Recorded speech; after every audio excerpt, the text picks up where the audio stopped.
Hello everyone, welcome back to the channel. तो आज की इस वीडियो में हम लोग करने वाले हैं हमारी क्लास 10th के साइंस की chapter number 9 light reflection and refraction का अगला टॉपिक, जिसका नाम है रिफ्रैक्शन ऑफ लाइट। तो देखो भाई, चैप्टर का नाम है लाइट रिफ्लेक्शन एंड रिफ्रैक्शन, जिसमें से आधा चैप्टर हमारा कंप्लीट हो चुका है। रिफ्लेक्शन वाला पार्ट हम कंप्लीट कर चुके हैं, अब हम रिफ्रैक्शन पर आ गए हैं। सो रिफ्रैक्शन ऑफ लाइट क्या होता है?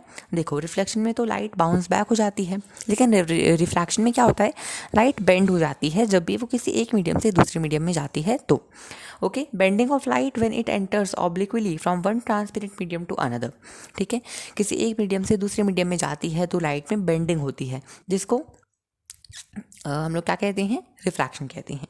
लाइट की स्पीड वैक्यूम में कितनी होती है? 3 × 10⁸ मीटर पर सेकेंड, और यही इसकी मैक्सिमम स्पीड भी होती है। अब रिफ्रैक्शन का कॉज क्या होता है? स्पीड जो होती है लाइट की वो चेंज हो जाती है, अलग अलग मीडियम में अलग अलग होगी लाइट की स्पीड, तो स्पीड चेंज हो जाएगी, इसी की वजह से लाइट बेंड हो जाती है। रिफ्रैक्शन थ्रू अच्छा, ये वाला एक एग्जाम्पल इसका दिया हुआ है कि अगर जैसे आप किसी कांच ग्लास में अगर पेंसिल रखते हो पानी भर के, तो पेंसिल जो है वो थोड़ी सी टूटी टूटी सी नज़र आती है, मुड़ी मुड़ी सी नज़र में आती है, क्योंकि जो लाइट है वो बेंड हो गई है पानी में जाकर, इसीलिए पेंसिल जो है वो टूटी हुई नज़र आती है। Refraction through a glass slab के थ्रू अब रिफ्रैक्शन हम लोग करेंगे। सो जब ग्लास स्लैब के थ्रू रिफ्रैक्शन होता है तो फिर क्या होता है? देखो, the extent of bending of ray of light at the opposite parallel faces of rectangular glass slab is equal and opposite, so the ray emerges parallel to incident ray. देखो, यहाँ से रे आई, इंसिडेंट रे, ठीक है, यहाँ से bend होकर के निकली और फिर यूं निकली। अब देखो, जो मिरर था उसके केस में तो हम लोग कहते थे इंसिडेंट रे, रिफ्लेक्टेड रे। इस केस में क्या बोलेंगे? इस केस में हम लोग बोलेंगे जो लाइट गिर रही है उसे तो हम लोग कहेंगे इंसिडेंट रे। ठीक है, फिर अंदर बेंड हो गई, फिर जो बाहर निकली उसे हम कहेंगे इमर्जेंट रे। जो बाहर निकली है उसे हम इमर्जेंट रे बोलते हैं, एंड जो बाहर से गिर रही है वो है रिफ्रैक्टेड रे, जो अंदर है वो है इंसिडेंट रे, एंड जो बाहर निकली वो है इमर्जेंट रे। ठीक है, refraction through a glass slab, ऊपर टाइटल गलत डाला हुआ है, ये refraction through a glass slab का नहीं है, ये है 2 लॉज ऑफ रिफ्रैक्शन। जैसे हम लोगों ने रिफ्लेक्शन के पढ़े थे, वैसे ये है लॉज ऑफ रिफ्रैक्शन। तो पहला क्या है? Incident ray, refracted ray and the normal to the interface of two transparent media at a point of incidence all lie in the same plane. तो ये तो वही पहला वाला ही है। ठीक है, दूसरा क्या है? दूसरे वाले लॉ को हम स्नेल्स लॉ भी बोलते हैं, क्योंकि इन्हीं साइंटिस्ट ने ये लॉ दिया था। क्या है? The ratio of sine of angle of incidence to the sine of angle of refraction is a constant for a light of a given colour and for a given pair of media. तो basically क्या बोला है कि जो sine i upon में sine r होता है वो हमारा कांस्टेंट होता है, ये इसमें बेसिकली बोला गया है for a given pair of media. अगला आता है रिफ्रैक्टिव इंडेक्स। रिफ्रैक्टिव इंडेक्स क्या होता है? देखो, हम लोगों ने पढ़ा अभी कि जब लाइट किसी एक मीडियम से दूसरे मीडियम में ट्रैवल करती है तो उसका स्पीड चेंज हो जाती है। इसी स्पीड का जब हम रेशियो निकालते हैं तब उसी को हम रिफ्रैक्टिव इंडेक्स कहते हैं। सो क्या है refractive index? The ratio of speed of light in a given pair of media, इसी को हम रिफ्रैक्टिव इंडेक्स कहते हैं। फॉर्मूला क्या है? Speed of light in medium 1 upon में speed of light in medium 2। Also इसकी कोई ऐसा यूनिट नहीं होती है, बिकॉज ऊपर नीचे दोनों जगह पर सेम सेम यूनिट्स हैं, तो वो कैंसिल आउट हो जाती हैं। ठीक है, तो मीडियम 1 में स्पीड की कितनी लाइट की कितनी स्पीड है अपॉन में मीडियम 2 में लाइट की कितनी स्पीड है, उसका रेशियो जब हम निकालते हैं तो उसी को रिफ्रैक्टिव इंडेक्स कहते हैं। अगला आता है absolute refractive index. Absolute refractive index में क्या करते हैं? इसमें हम लोग स्पीड का रेशियो निकालते हैं with respect to speed of light in air और वैक्यूम। तो इसका क्या फॉर्मूला होगा? Speed of light in vacuum और एयर अपॉन में speed of light in medium. ऊपर वाले में हम लोग बेसिकली वैक्यूम का ही लेते हैं ज़्यादातर वैसे तो स्पीड ऑफ लाइट, बट अगर एयर का लेना होगा तो क्वेश्चन में गिवन होगा कि एयर का इतना होता है, स्पीड ऑफ लाइट एयर में इतनी होती है। ठीक है, अगला है स्पीड ऑफ लाइट, ये तो बार बार पढ़ ही चुके हैं हम लोग।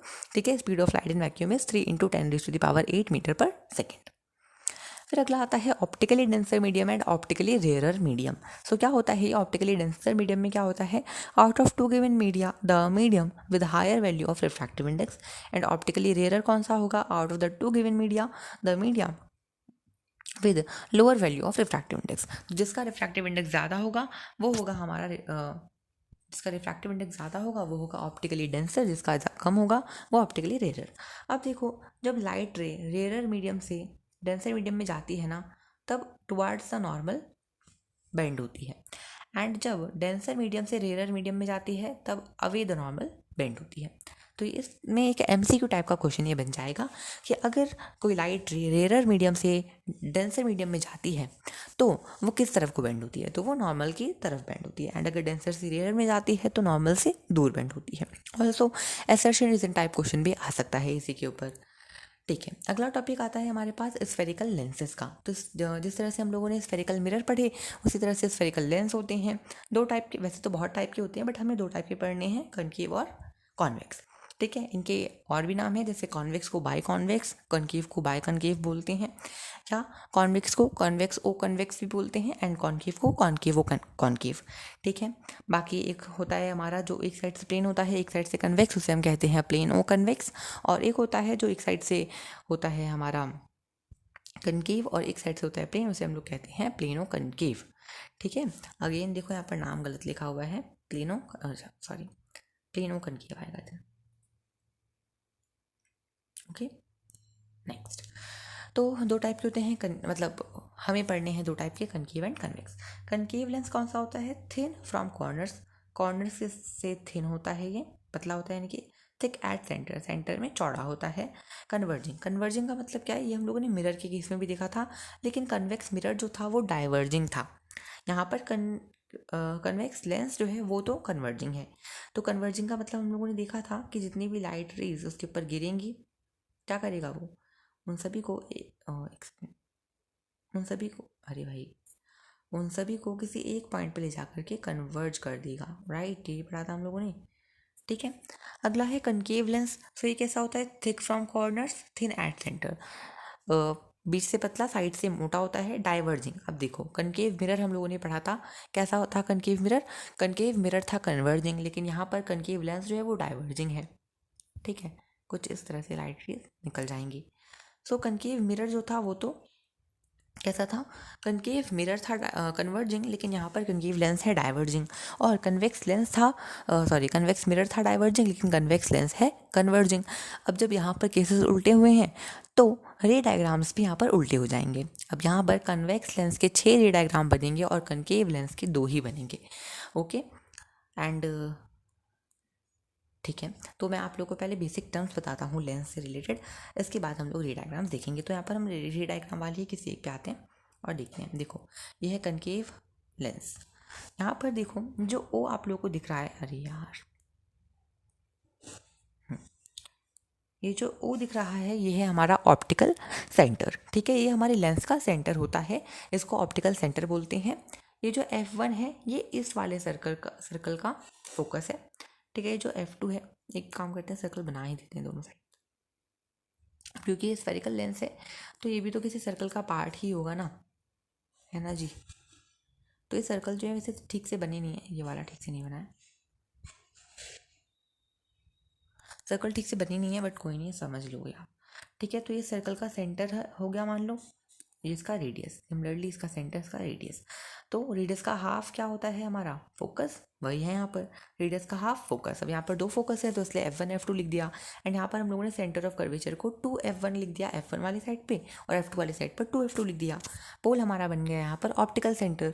ठीक है, तो यहाँ पर ज़्यादा चीज़ें चेंज नहीं हुई हैं, बस पोल ऑप्टिकल सेंटर बन गया है, 2 फोकस आ गए हैं, और सेंटर ऑफ कर्वेचर भी 2 हैं, इसलिए उनको हम लोगों ने 2F1 और 2F2 करके लिखा है। फोकस को भी हमने F1 और F2 करके लिखा है।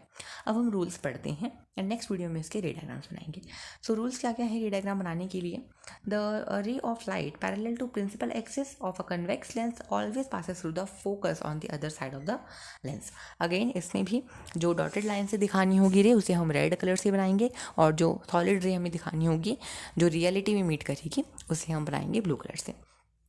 तो क्या बोला गया है? कन्वेक्स लेंस में जो लाइट्स फ्री होती है, अगर वो प्रिंसिपल एक्सिस के पैरेलल है तो वो उसके फोकस से पास हो जाएगी F2 से। ठीक है, एंड कनकेव में क्या होगा? वो ऐसे डाइवर्ट हो जाएगी, लेकिन उसको हम डॉटेड रे से पीछे की तरफ लाकर मैच कर देंगे।